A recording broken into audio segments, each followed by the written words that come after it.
Community Oversight Advisory Committee meeting. My name is John L. Bell, and I am your facilitator for today. If we could click to the next slide, please.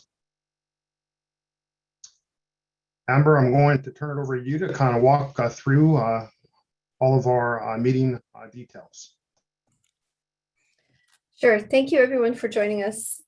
By now, I'm sure many of you know how to use Zoom, but just for those of you who are listening via live stream, and for those of you who aren't familiar, in the lower left-hand column, you will see a unmute and a start video button. It's in the lower left-hand column of your computer.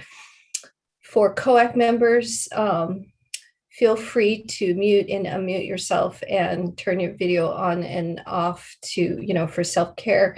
For those of us that will be providing the backup support for the meeting, many of us will have our video off to allow the COAC members to be the main focus, as well as the speakers during the meeting. There will be a point here in time where you will have an opportunity to provide public comment. As you can see, there is a phone number if you need technical assistance to contact Grace. Her phone number is 503-479-8674. If we can go on to the next slide, and we will show you the agenda. Great. And just to go through the agenda real quickly, once again, thanks for participating today. We'll receive some updates from Project Director Megan Channel. Then we'll have a quick overview of the March 4th meeting summary notes.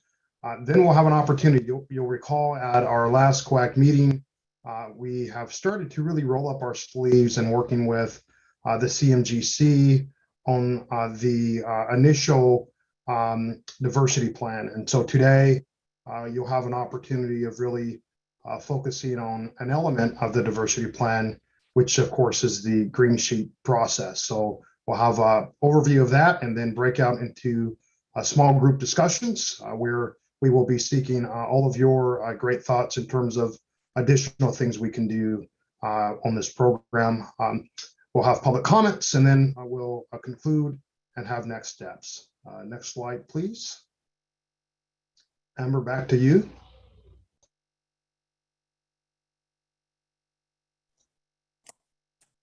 Sorry, I was on mute. Just a friendly reminder that that this meeting is being recorded. For those of you that would like to provide public comment, you can provide public comment either through the website. You can also provide public comment via email, or there will be time later after the breakout groups where you can provide formal comment by calling in. Again, if you have technical issues, call Grace at 503-479-8674. Next slide. So if you're listening to this via live stream, the CMGC will be discussing the green sheet, and then there'll be discussion in the breakout groups by the COAC members as well as the CMGC. So if you want to provide public comment, we will be reconvening from that at 5:42. So feel free to call in then and make your public comment. Next slide. Great, thank you, Amber. Just a reminder for our rules of the road. This, of course, all these are a routine for COAC members. The first is for us to let everyone participate by listening to and respecting diverse views and opinions. Listen with an open mind. Value learning from different input. Stay open to new ways of doing things. That's going to be especially true as we start to think about opportunities for DBE firms. Treat others constructively and respectfully. Next slide, please. I respect the role of the facilitator to guide the group process. My role is to be a neutral observer and to help guide the conversation along. And so at times I will do that in various ways. Sometimes ask you to perhaps step up if you're being too quiet and we need to hear your perspective, or at times asking you to step back if you are perhaps taking up too much space. And so I'll try to balance that off with all of you. For us to attack the problem, not the person, disagreement, frustrations, and differences of opinion are acknowledged, explored, and addressed. You are all around this table because of what you bring to this effort. And we really want to create an opportunity as well as an environment where all of your perspectives, professional as well as lived experiences, can really be fostered here. Next slide. With that, I'll turn it over to Megan. Thanks, Janelle, and hey, good evening, COAC members. I've got another exciting meeting ahead of us here. I'm really anxious to get into the weeds of all the great information that our CMGC partners are going to be sharing tonight, and hearing your feedback on that as well. I wanted to just touch base and just give an update on the independent highway cover assessment. I know at your last meeting, we did a bit of an extended and special session for your feedback in that process. So just wanted to keep you apprised on how it's going and how you can continue to stay involved in what's to come. So the independent cover assessment team is in the middle of their second round of community engagement. They did just conduct 2 community workshops and launched their second online open house just last week. And so again, this is stage 2 in a 3-stage process with the 3rd round of community workshops and open house activities expected to take place in early June. And so the independent assessment team really brings a viewpoint that is independent of ODOT, and we're looking forward to seeing the design concepts as they evolve. We're really interested in seeing the designs and really understand in more detail what options are of priority to the community, the technical considerations around each of those, and better understanding what it will take to achieve them.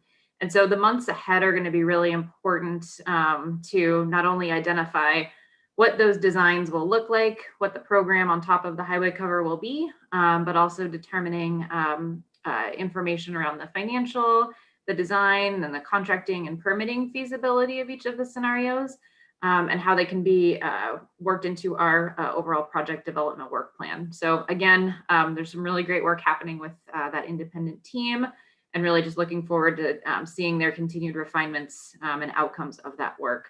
So I want to encourage each of you and your networks to share your feedback and participate through the online open house. I don't believe we have the chat activated tonight, but we'll make sure to send a separate email and follow up to this meeting with a direct link to that online open house. It is open until May 3rd. So you and your network still have lots of time to share your feedback. In terms of schedule moving forward, again, there will be another round of online open house and community workshops in June, as I mentioned, with completion for this process targeted for the mid-July, where the community recommendations will be taken up to the Oregon Transportation Commission for the Transportation Commission to provide their direction on how we incorporate the findings from this independent assessment into our project. So lots has been done to date, but lots more to come.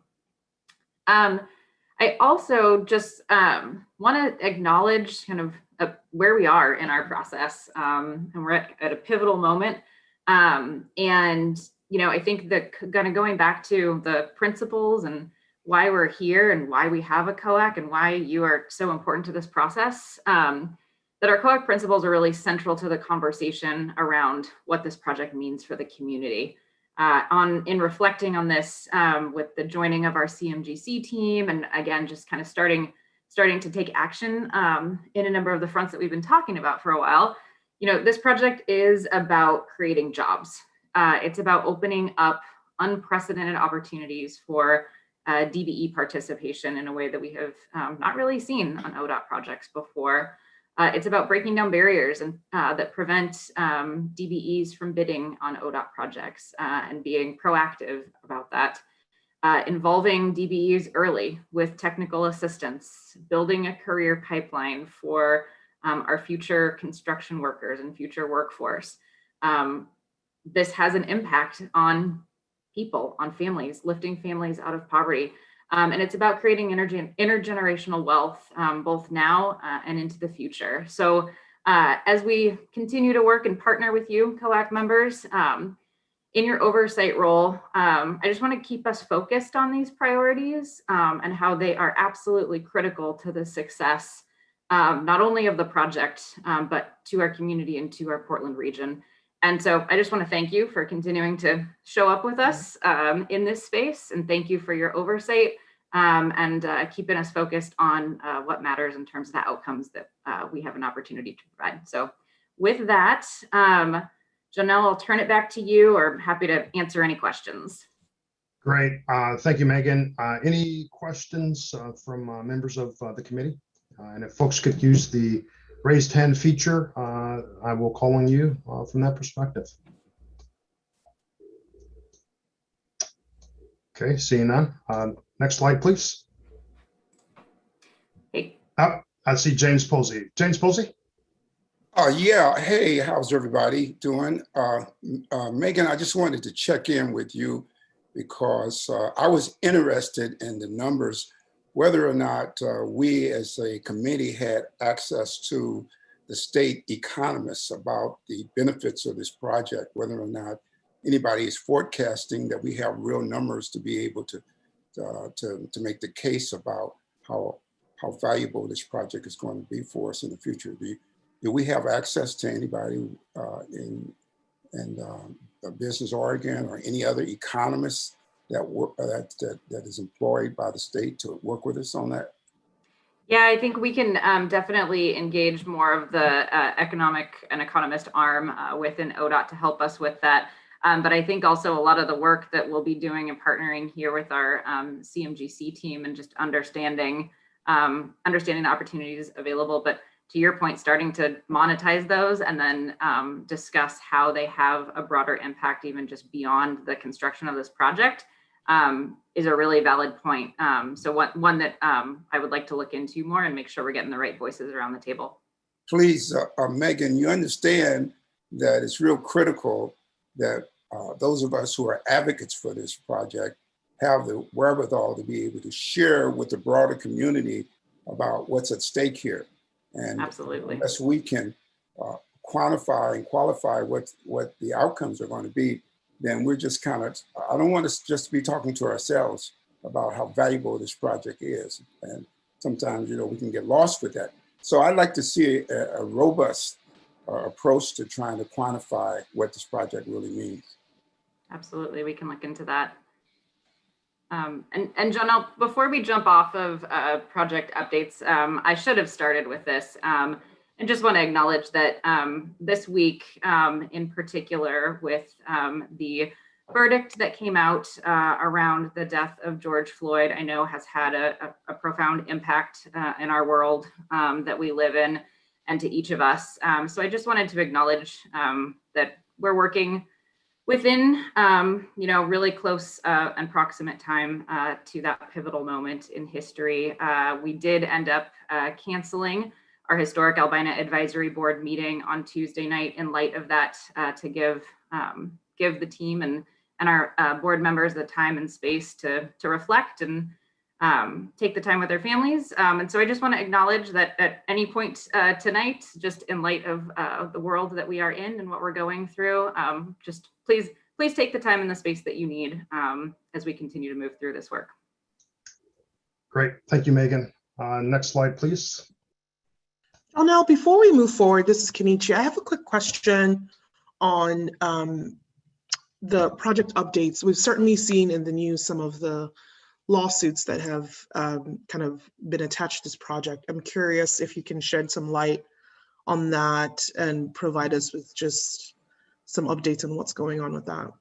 Yeah, thanks for asking that, Kenichi. So we did receive a lawsuit filed for the project. It was filed beginning of April. And the plaintiffs are No More Freeways, Neighbors for Clean Air, and Elliott Neighborhood Association. And that was filed with at the federal level, so with the Federal Highway Administration.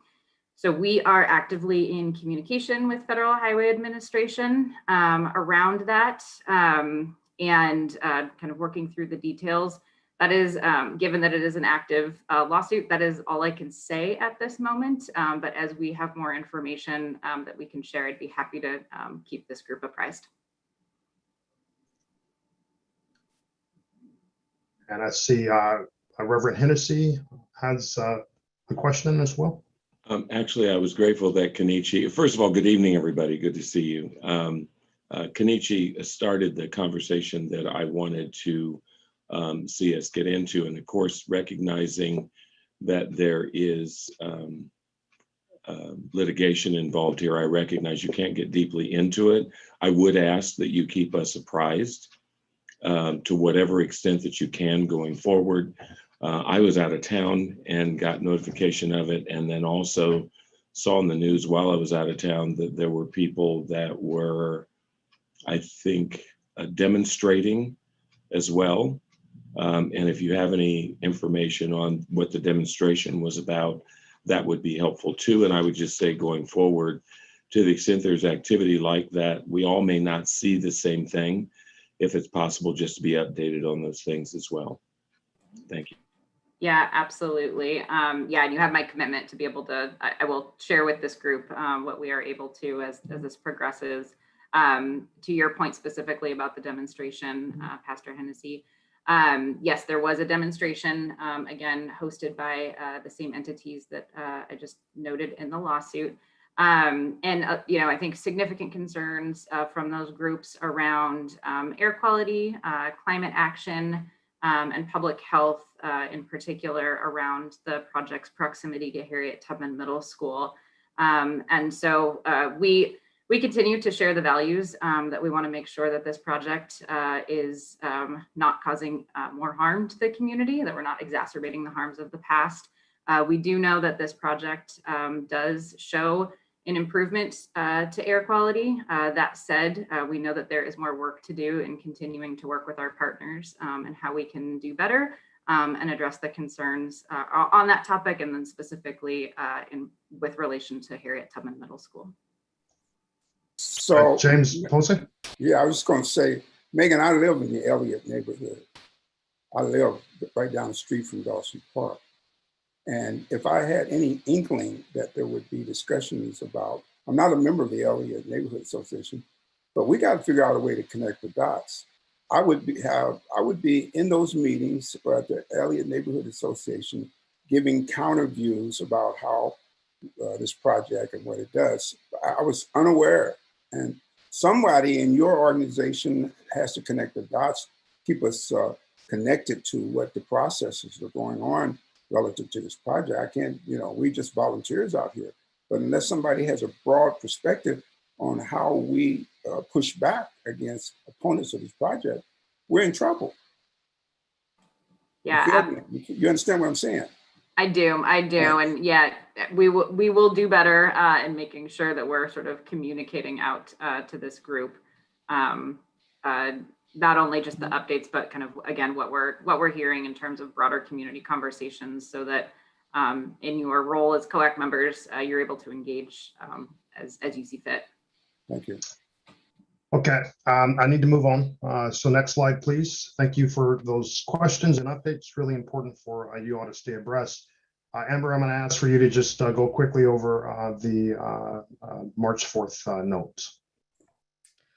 So just really quickly, you all received a copy of the notes. If there are any comments or edits, can you please let us know what they are? If not, we're going to move on to the meat of the matter, which is the CMGC discussion around the green sheet and then the breakouts.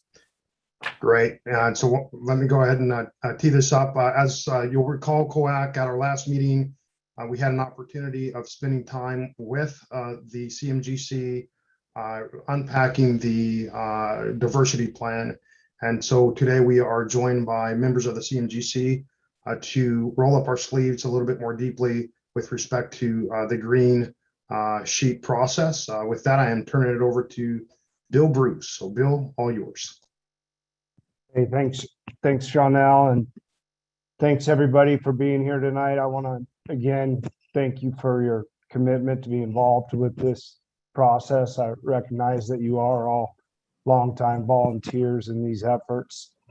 Yeah, to build on what Jonelle was just saying, to give context to where we left off, last month we had just submitted our preliminary, the subcontracting portion of our diversity plan, the draft.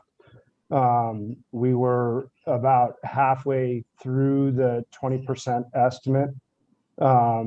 So it was difficult really to get into any meaty topics at that time. But we did have a good opportunity to just focus in on historical barriers, build some consensus around historical barriers. And we got a lot of good takeaway information from that discussion and appreciated it.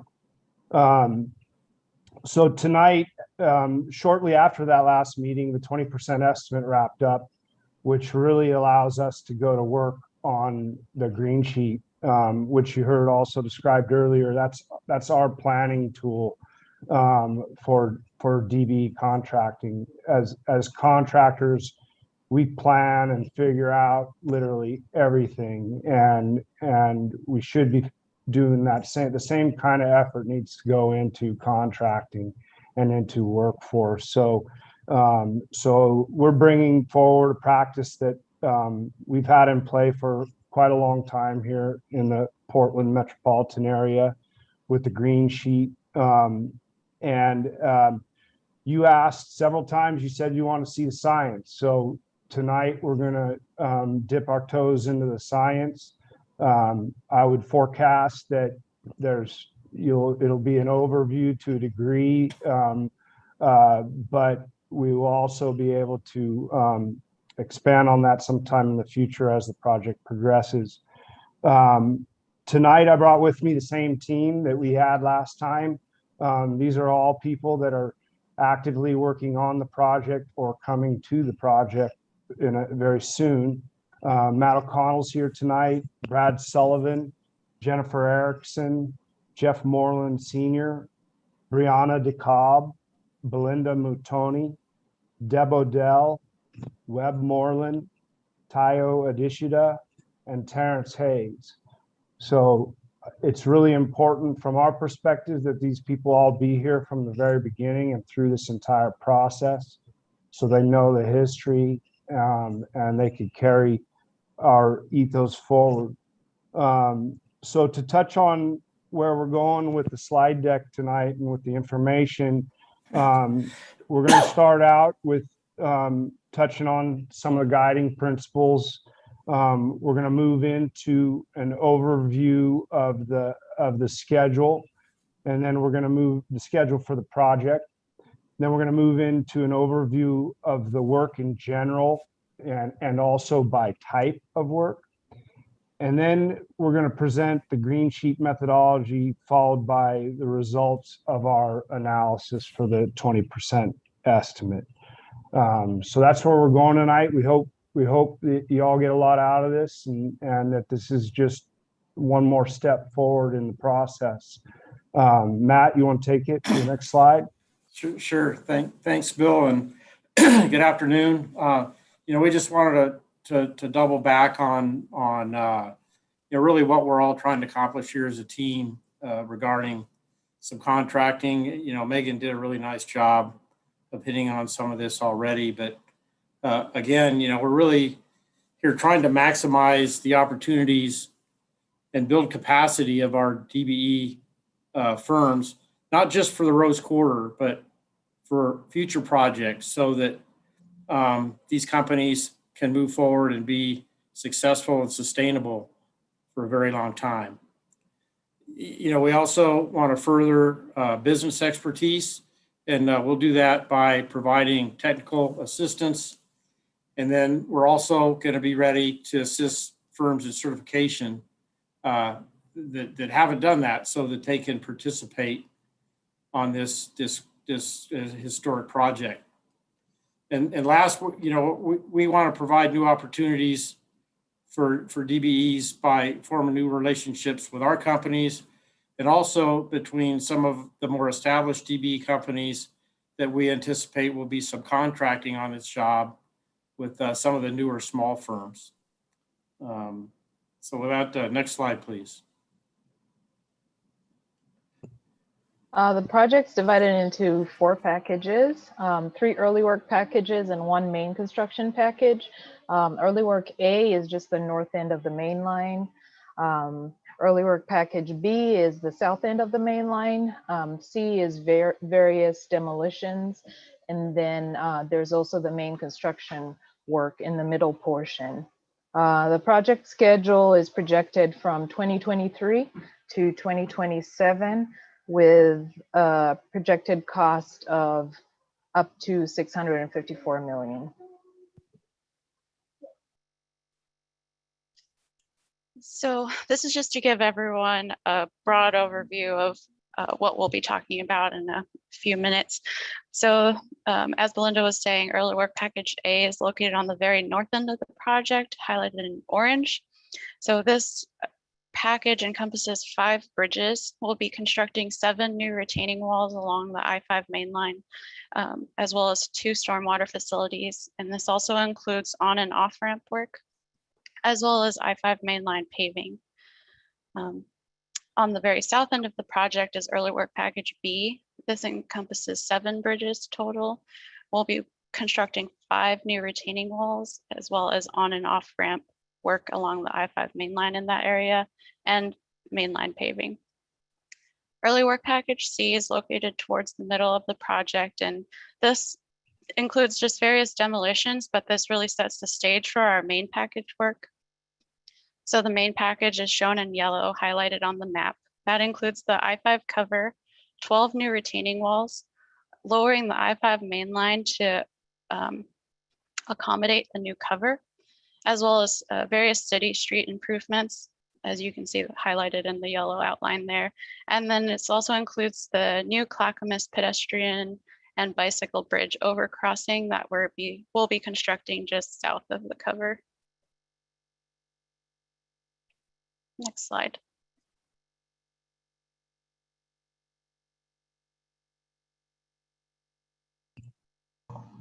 Okay, so to get into structures, one of the first structures is a highway cover. It's anticipated to be $120 million to $150 million, and it's in the main package. It's a cast in place structure, and the cost is preliminary, and it's based off the 20% estimate. And like Megan was saying at the beginning of the meeting, we are in stage 2 of the independent cover assessment. So I think stage 2 out of 3, and we're also awaiting Oregon Transportation Commission direction.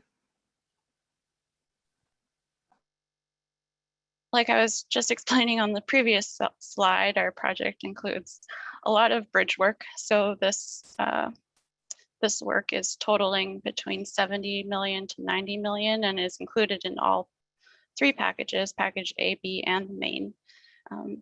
There's a lot of different bridges on the project. Most are cast in place, but we do have a concrete box girder bridge. And just depending on existing conditions and where these bridges are located, we'll be constructing these bridges on either drilled shaft foundation or micropile foundation. And these bridges will either be constructed with steel girders or precast girders. Okay, then also on this project, we'll have 24 walls, estimated at 35 million to 45 million. They will be in packages A, B, and the main package. There are 3 different wall types on the project: mechanically stabilized earth walls, cast in place concrete walls, and sound attenuation walls.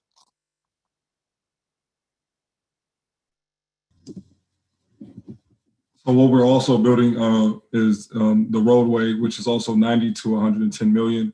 Like stated before, understanding the packages A, B, in the main package is essential, not just for opportunity, but also success and understanding what was in those scopes of work.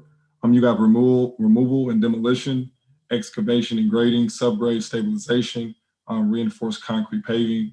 As you guys can see, there's a lot of opportunity for your entry level, mid-level, and advanced level subcontracting opportunities.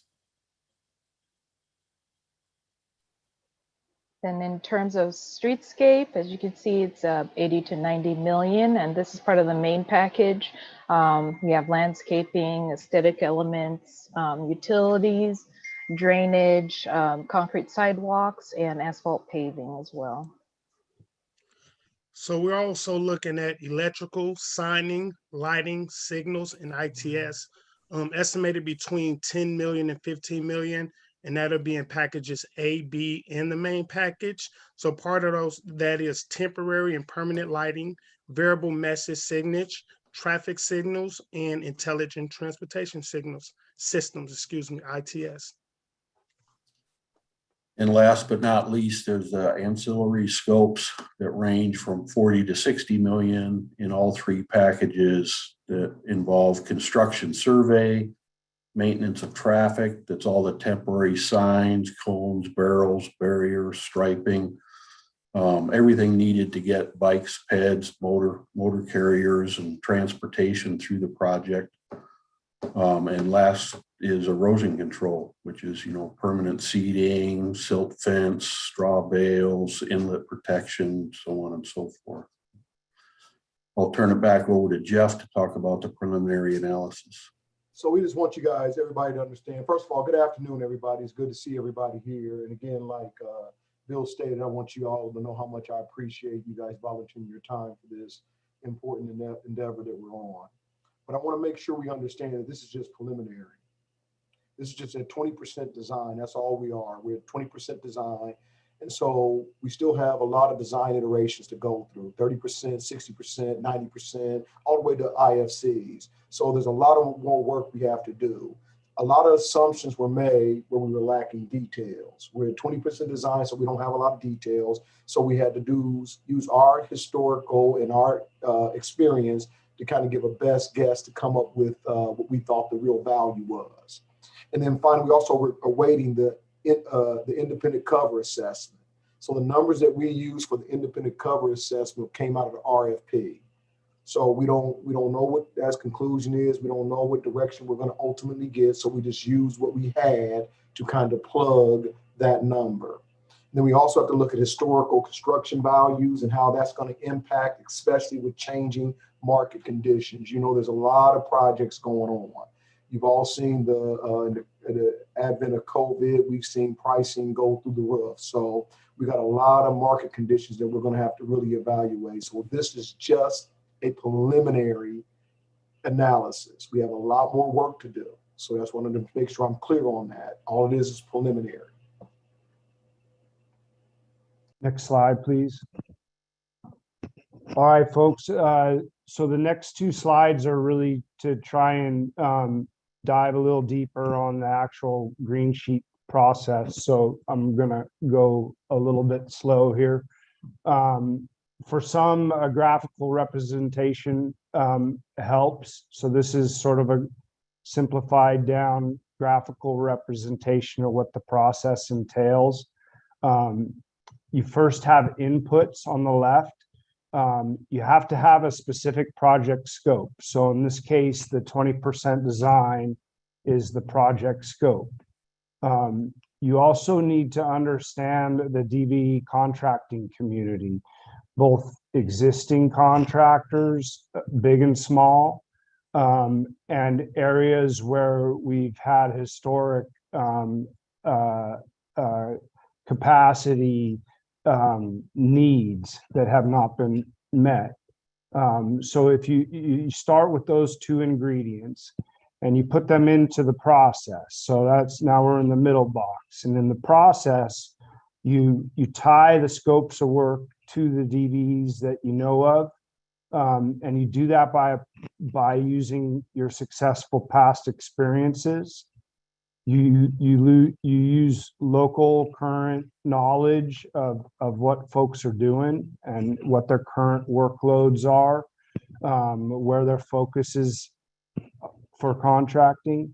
And then as Jeff mentioned, you consider current market conditions. There's more to that. Probably we could go on and on, but that's the process of matching up. And what we get in terms of outputs to the right is we get our DBE subcontracting opportunities. We get our capacity building opportunities. And on this project, we're going to have some mini prime opportunities. So that's all relative to DBE contracting. And this is the green sheet process. So if I can go to the next slide. This is what it actually looks like. It's a spreadsheet. Hopefully that doesn't surprise or let anyone down. You can also find samples of this spreadsheet in the appendix to the draft diversity plan that you should have received last month. This is a snippet of the overall green sheet, as are the samples that are in the diversity plan. It's intended really just for me to walk through and try to explain so you can understand the methodology behind this. So I'll start going from left to right across the top. Columns B through G are what you would normally see as a bid tab for any project, any public works project. We call them bid items in column D. Vertically on this sheet, you're looking at about between 20 and 30 bid items. The actual number of bid items for the 20% estimate is around 470. So again, this is just a snippet of the green sheet. It's really 470 line items long. So there again, moving across the top, column D is the description of the item. For example, drilled shaft reinforcement, rebar. Column E is the quantity. Column F is the unit of measure. And then column G is the total cost. Moving to the right is really the green sheet analysis. And this type of analysis can be done for contracting, it can be done for workforce, it can be done for any number of resources that go into the project. Column I is simply what from historical or from past experience would likely be subcontracted work, not differentiating between DBE or non-DBE, just likely subcontracted work, meaning not self-performed by the joint venture. Column J is our assessment of where you would normally see DBE subcontracted work. So there again, it is a portion of that likely subcontracted work. And that portion is a calculation that is just simply based on our experience on past projects. So for this project, we wanted to shine a light on areas where we think capacity building is possible. And that's column K, where titled potential DBE contracting. So there again, this is the opportunity for capacity building. We actually see this on every project. We don't normally, I shouldn't say that, we do normally look at it. We just don't normally present it in this fashion. But we want you to see the science behind it, and that's what column K is for. It's really to zoom in on those scopes of work where we see a void of DBE contractors, where we think it would be reasonably possible to get existing or new DBEs connected with these opportunities. So now columns L through N are all focused on mini prime program. And we've been doing this every time it makes sense on any project where it makes sense, where we can carve out a discrete portion of the project that would allow a DBE contractor to have multiple subcontractors of their own and control an overall portion of the project, and wherever possible, allow them to get onto the project early, like we did, and participate in pre-construction services. So those are all the key factors that we think go into being a mini prime. So column L is the value of the overall mini prime scope related to the items in column D. Since a mini prime is going to have multiple subcontractors, it's reasonable to assume that some of them will be DBE contractors and some of them will be non-DBE contractors. So columns M and N try to differentiate between those two values by column N carving out the portion that would be self-performed by the mini prime, and column N the portion of the work that would be performed by a second tier DBE.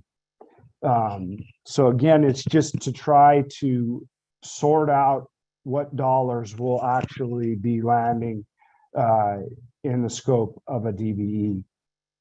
So that's really an overview for how the green sheet works. Again, this is a snippet from the actual green sheet. It's focused on real walls that are on this project. The overall green sheet, as I stated, is 470 line items long, and the previous slides that you saw where members of the team introduced basically 7 different buckets of work are basically just that. They're the buckets of the work that this breaks down into. Next slide. So I'm going to hand this over to Jennifer, and she's going to describe the work in a more traditional way of looking at it. And 1 second, we have a question from Christine. Yes, thank you. Can you go back to the previous slide? On the mini CMs GC, who determines what, if that DBE MCMGC for their contractors, their subs, does that DBE determine who their subs are going to be, or is it determined by you, I guess, the Hamilton Raymore team? No, normally they select their own subs. The mini prime would select their own subcontractors, and we would encourage them to maximize the use of DBEs below them. Thank you. So Christine, the whole goal here is to help the mini primes develop into primes. So we let them control the work, and we're just there to provide mentorship for them in that process. So they really are controlling the scope of work.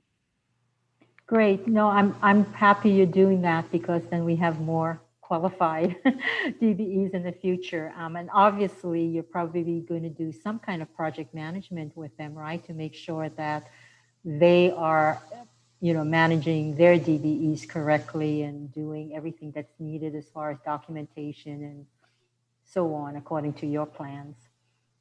So thank you. Thank you. And we have Reverend Hennessy. You're muted, Reverend. We should all know better than that by now. My question's in the same area that Christine's talking about, and I'm more concerned, and if we're having a smaller group discussion later, if this is an offline thing I need to ask later, that's fine. I'm obviously happy to see that there'll be these opportunities. My biggest concern is always the financial wherewithal for people to play ball, because often they need some upfront money to be able to do what we're talking about. And that many times is the problem with the ability to participate or not participate because they don't have lines of credit or something like that, to be able to do that. And then the burden of the paperwork and everything else that's necessary when it comes to participation. Matt, you're absolutely correct. And that is an offline, much bigger conversation. And that will kind of take us down a rabbit hole for this conversation. But I'm more than available. You always call me. We can talk about that. But you're absolutely correct. Absolutely.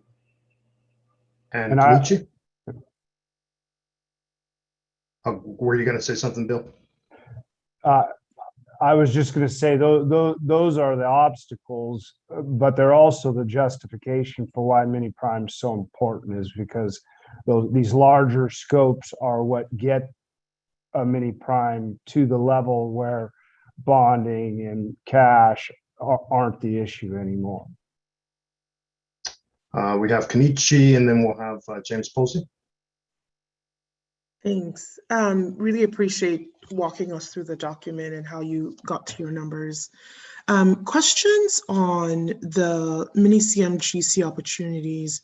Curious about how many you are thinking at this point you'll have throughout the project. And then I'm hopeful we dive into this a little later in our breakouts, but what are the specific, Pastor Hennessy, you and I are kind of reading each other's minds tonight.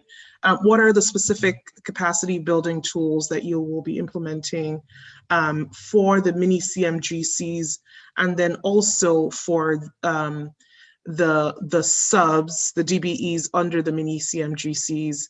I think as we think about the ecosystem on this project, how will we allow the mini CMGCs be able to support the DBEs that they are managing in a way that allows them to still be successful in their work? Let me handle this. You guys are absolutely on it today, and of course you're going way ahead. For the purpose of this conversation, all Kenichi and Dr. Hennessy, those are all very good, but we got to talk about the science first. Those are future steps that we have to talk about. And I know you want to get to that now, but if we try to answer all those questions now, we're never going to get through the green sheet. But everything you said, Kenichi, is absolutely spot on. It's actually the way we've been thinking about our diversity plan, rights to all that stuff, because all that is critical to the mini CMGCs being successful and the actual subcontractors that are DB under them being successful. So we recognize that. It's just a much longer conversation for the purposes of this meeting. Jennifer's going to answer your first question, though, in 2 slides from now. I'll have James Posey and then Christine, and then we're going to allow the CMGC to continue, and then we'll take more questions at the tail end. No, I just want to say, I think the group identified this kind of work as being non-traditional.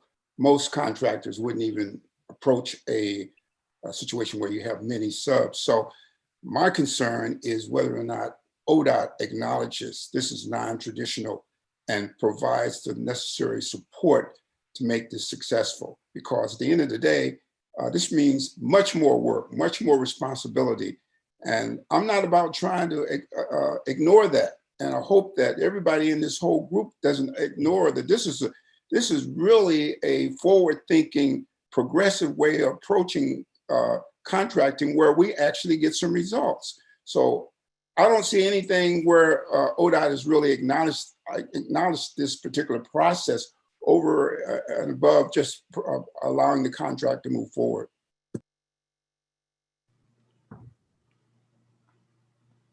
Yeah, James, you're absolutely right, and this is innovative and exciting work, and it's work that we as ODOT can't do by ourselves, and it's work that our CMGC can't do by themselves. So we really have to come to the table and partner together to make this successful. Christine? I just want to say to Pastor Hennessy's about talking about the numbers and all that. I think some of us would like to be part of that conversation. So if you can, when you do have that conversation, if you can actually invite us, that would be great. Thank you. And just to comment on that, we'll make sure that that is a topic of conversation before this whole committee. So that will be a day-lit conversation that we can all weigh in on. Yeah, Christy, I'll make sure that is a meeting around technical assistance and capacity building. Jennifer? Thank you, Bill.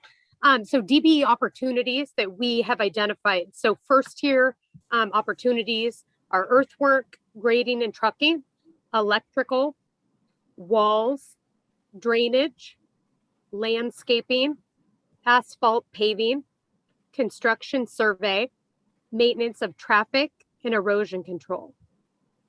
Next slide. Oh, there we go. So for capacity building and expanded opportunities, we see those as reinforcing steel, bridge demolition, signage, painting and coating, variable message signage, and roadway barrier attenuator. So we think there's capacity to be built in those scopes. Next slide. And then for the mini CMGC, so mini prime is the intent of a mini CMGC. So like Bill was saying earlier, the intent of that is the opportunity for the DBE to be a prime, run work, get involved early on the project, and have subcontractors and manage them. So we see that as 3 to 5 firms. The scopes are TBD, and they will likely include streetscape and walls.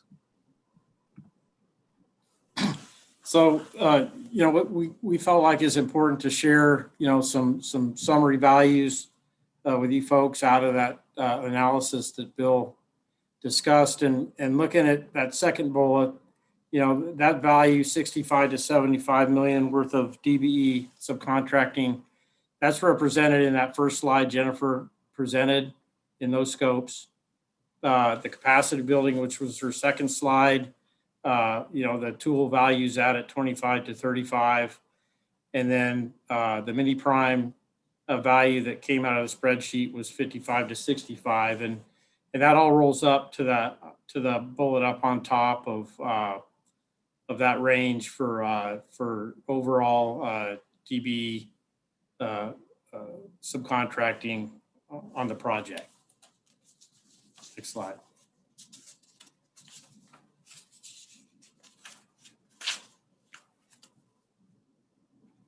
Thank you. Got this one, Bill. Oh. I think Kenichi might have a question. Oh, okay. Or else we're... I do, thank you. Could we go back to that last slide? I'd like to validate a couple things. My memory is a little rusty, so forgive this question, but what is the size? Are we talking about these numbers for the 20% bucket, or are we talking about these numbers for the entire over $1 billion size of the project? Matt, do you remember the value on the Yeah, first it was slide? in the range. Well, that came from the first slide. This estimate was in the range of a little 600 million or so of construction value that these numbers fell out of. Okay, so these numbers million worth of construction. Okay, great. That's helpful. So $600 million overall DBE. I wish I was better at math. I always rely on my little computer for this. So what is the percent? Sure, I'll be glad to help you. So the first tier value is in the 13% range of the contract value. Mm-hmm. Capacity is around 10. No, excuse me, 5. And then the mini prime's 10. And what's coming out of the preliminary analysis is 28% of the contract value of what we've identified.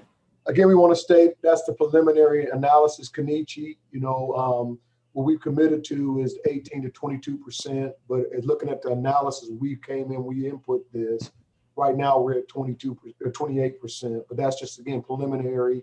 is based off a 20% estimate. So we have a lot more work to do. Great. So yes, that is a great follow-up, because I think with particularly the mini CMGCs, I'd like to see that expanded. If we're talking about 3 to 5 contractors, then if we split $55 million 5 ways, we're looking at about 10 million.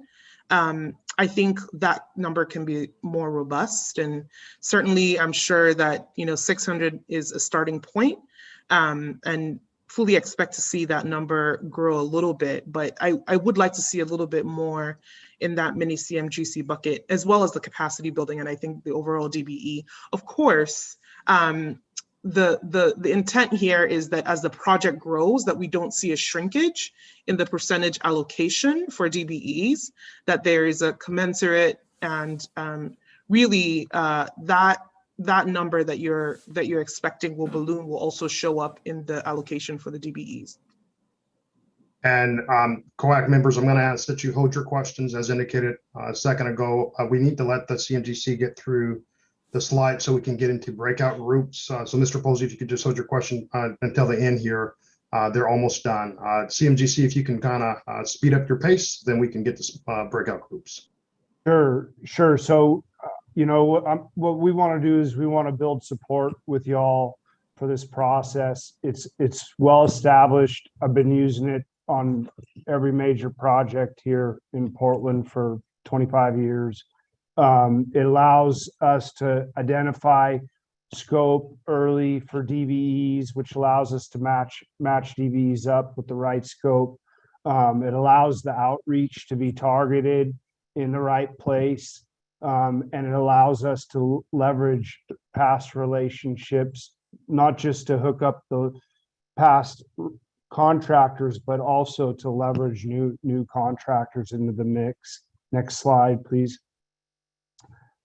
So what we should all get excited about is that we're actually sharing this information openly and talking about it. The next steps that are coming up, I think are exciting. I think we're going to have a lot of ongoing dialogue around the mini prime scopes of work. We are going to see the early work package A and B advance to the 30% design level. And once we advance those 2 packages to the 30% design level, we'll be able to re-up the green sheet to match that progression of the design. And what, I'm going to say this lightly, but the DBE contracting aspect of this equation is kind of the simple part. The more complicated part is the workforce analysis. And that's something to look forward to, but we got to do it in building blocks. You got to do the DBE contracting piece first so that you can look at what those DBEs workforces look like before you could get into the workforce analysis. So to me, these are all exciting things that are coming up. I love having a forum like this to discuss it. And that's the end of our presentation. Great. We'll take James Posey, and then we're going to get into the breakout groups. Yeah, I just wanted to say, as somebody that's been in construction for 25, 30, 40 years, that if you just take race out of this, DBE out of this whole concept would be difficult.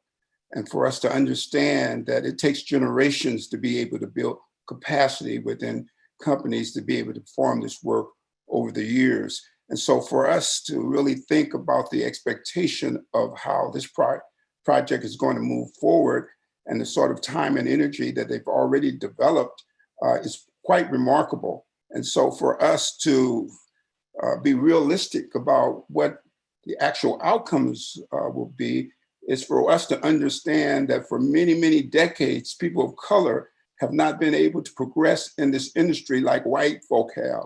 And so therefore, whatever work that comes out of this and whatever goals that are met by the contractor is going to be contingent on the history of where we've been, and will pretty much dictate where we're going, with the exception of how we've been able to get this magnificent contractor to be able and willing to be able to do this in the way they're getting ready to do it. So we should be thankful, because this is not the norm.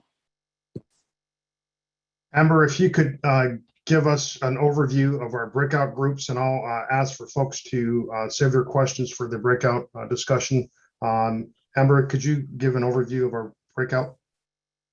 Sure. So again, like all of our breakout groups, so we're going to split up into two groups. Each group is going to be asking and discussing the same question. So for COAC members, please identify one COAC leader to report back out. And if that person can take notes and represent the entire group, then what we will do is we'll come back after the report out, and each of the COAC facilitators will communicate the comments and recommendations that come out of each group. So we have to reconvene at around 5:42. So we have we will probably have about we're a little bit behind schedule, so we'll have about 25 or so minutes, and then you're going to have about 15 minutes to report back out. So if we can move to the breakout groups, that would be great. So just real quickly, we'll have two groups. One will be headed by Bill Bruce. Group number two will be headed by Jeff Moreland. Next slide. And the question that we'll want you to ponder in the breakout groups is, what recommendations can COAC make to improve connecting these project scopes and values with contractors while meeting community expectations? So that is the purpose of the discussion. And with that, we are going to go ahead and do breakouts now.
Hello?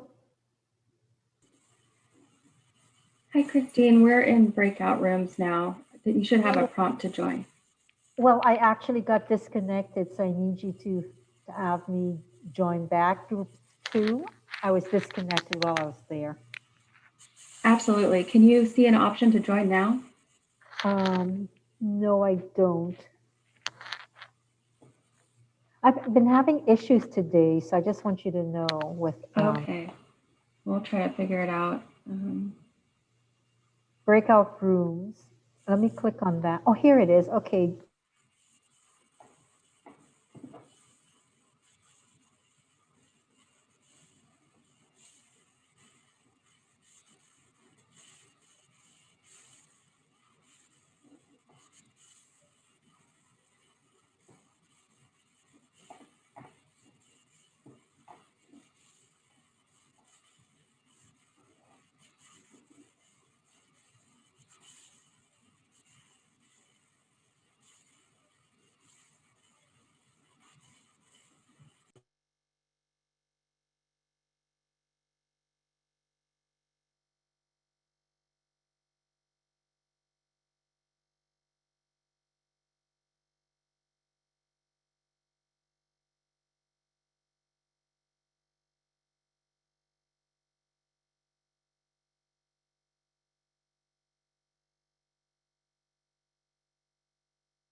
Natalie, has everyone returned from the breakout?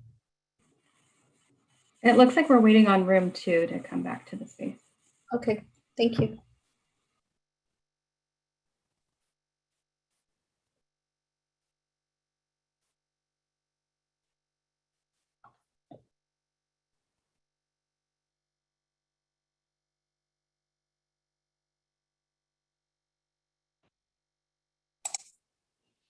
Hey, Michael, your comment about telling the Ray Moore story, like, I think it would be awesome if there could be like a video produced on how it started and what happened and the evolution, and include interviews with people that you could post on social media or LinkedIn. I think that would be awesome. Yeah, and I mean, the work that Bill has done, the work that Ray Moore's done, and I'm sure there's others we could highlight. Just what they contributed to this community would be, I think it's worth documenting, and not once, but multiple times, because read something in the paper and it's out of your brain pan, right? Because there's so much other stuff going on in the world, work, bad press, what have you. So I think it's a worthwhile effort to put some effort into some money and effort into documenting it. And welcome back, everyone. Just doing a quick time check. I think that section went a little bit longer. Want to be respectful of those who want to provide public comments. So if one of our team members can inform me if we have members of the public wishing to make a public comment. Amber, if you could go through the public comment process so that we can find out whether or not we'll have time for the report outs.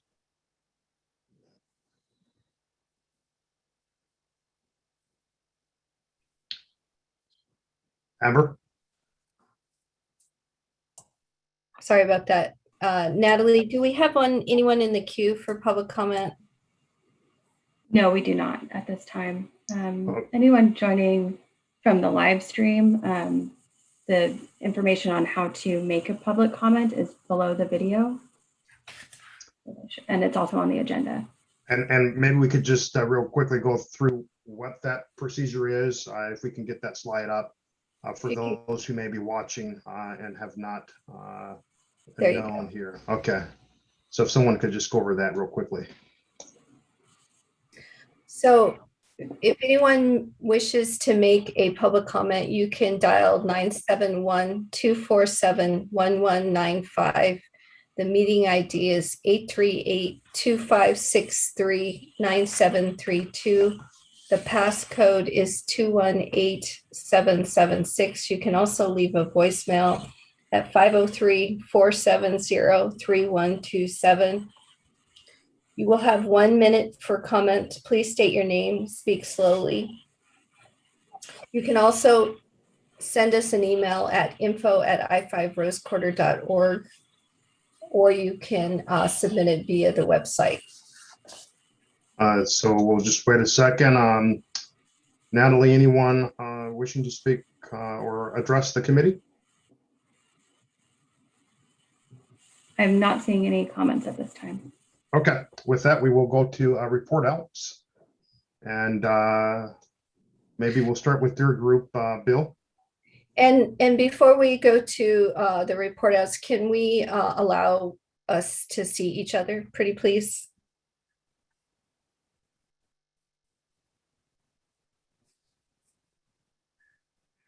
Sorry, can you take us off the slides? Thank you. We know that Michael Birch is as good looking as he was before we went into breakouts.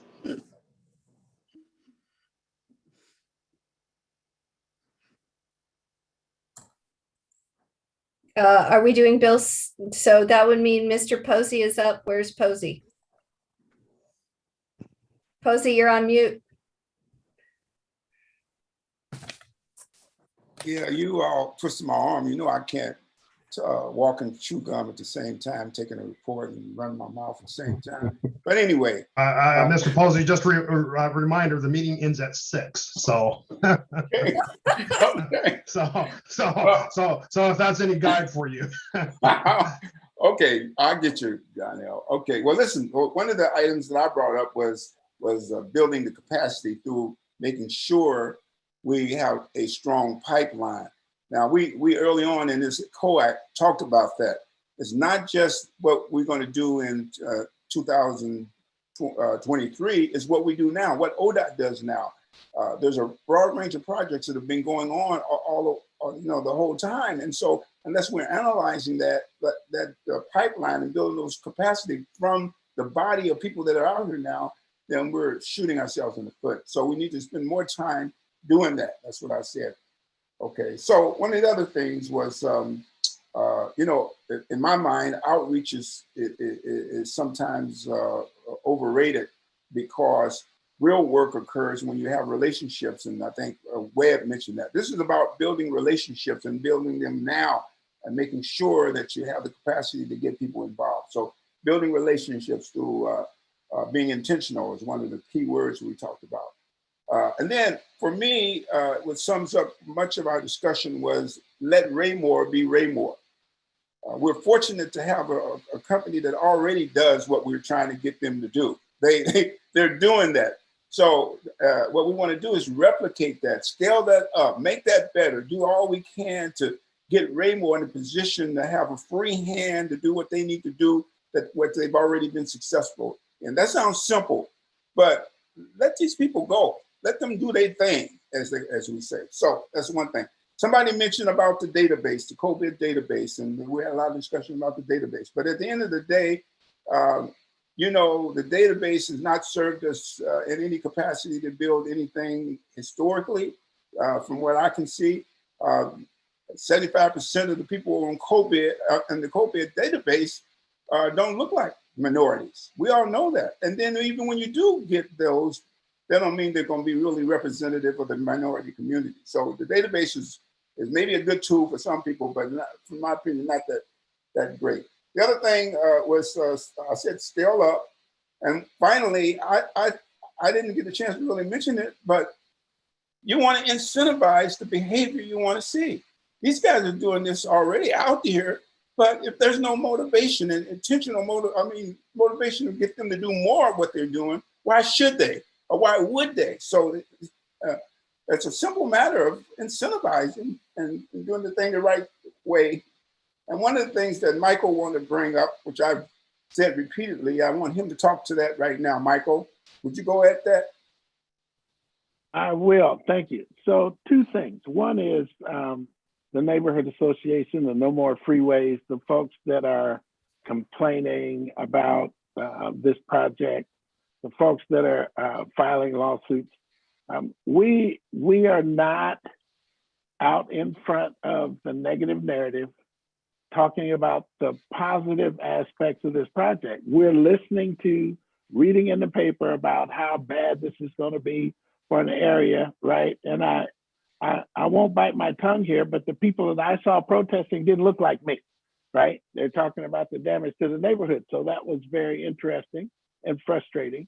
So that's one pocket. We should talk about in writing. Each of us has the ability to write the paper, an editorial, and say what we think about this project and what it will bring to the community. The second thing is that we talked a lot about cloning Bill Bruce and the good that Raymore is doing. And I said, here again, these are best kept secrets. I had no idea who Terrence Hayes is, but I heard his story, and it's a story worth telling.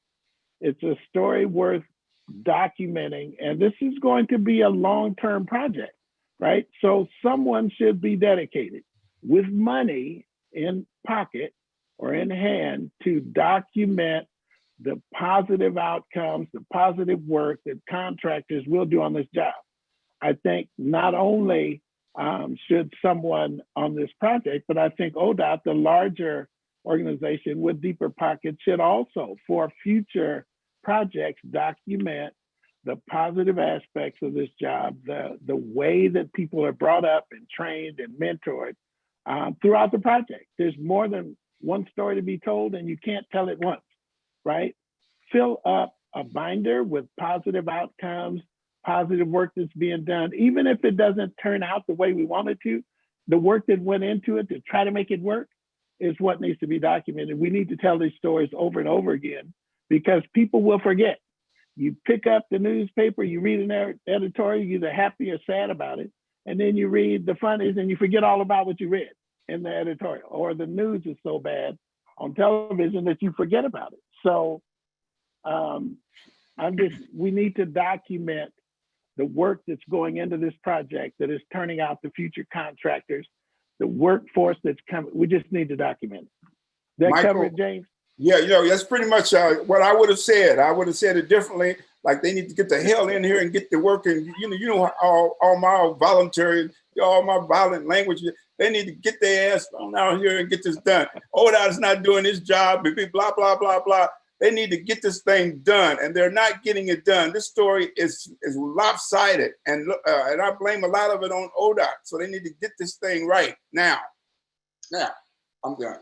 Don't we have a $10 cuss fine that people get? I'm sorry. Are you trying to bankrupt? You trying to bankrupt James? All right, everybody. Let's move to group number 2. Thank you for that. Group number 1. And I'll cover, our group had a robust discussion really about the communication side of things, but just a couple of things to note. One is it's important to remind for COAC to remind the community with respect to all of the opportunities that are occurring relative to this project. That came up a fair amount, and the need for COAC to be in alignment with the expectations of the community relative to this project. That opportunities of the project needs to be communicated to the community, and that with respect to the many CMGC opportunities, we had a long conversation about this, that they are to the extent that is possible, that the many CMGC opportunities are larger and really create new capacities and generational wealth. Also, that the eventual firms, making sure that the firms that are selected in a way for which the size of the packages are actually meaningful and really growing capacities, helping to grow the capacities. Lots of commentary about the need to share the positives about this project with the community, such that it's not a one-sided sort of message as it appears to be right now. Am I missing anything from the group? Open it up now to my group to chime in if I'm missing anything. Okay, carrying on. Well, thank you all for that great discussion, and big hats off to the CMGC and the team for a really well done presentation and a phenomenal discussion. This is exactly why this committee was set up, and it's, I think, a credit to ODOT for really leaning into the discomfort. We are really asking the difficult questions and having the difficult conversations. So thank you all for that.